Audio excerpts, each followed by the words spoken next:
A ka njeri këtu dhe a ka shqiptar që mendon me mendjen e vet që nuk e ka kuptuar akoma që gjithë kjo lemeri në gjuhët huaja, në mbështetje të protestës, është projektimi i një lufte politike që nuk është lufta jonë, i një lufte ideologjike që nuk është lufta e Shqipërisë, i një përplasje mes të mëdhejsh që nuk është fare puna jonë.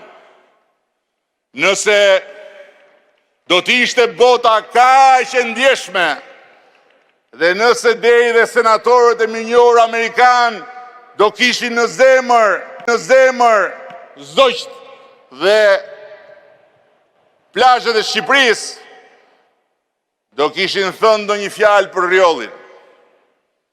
Apo jo? Asnjë fjalë.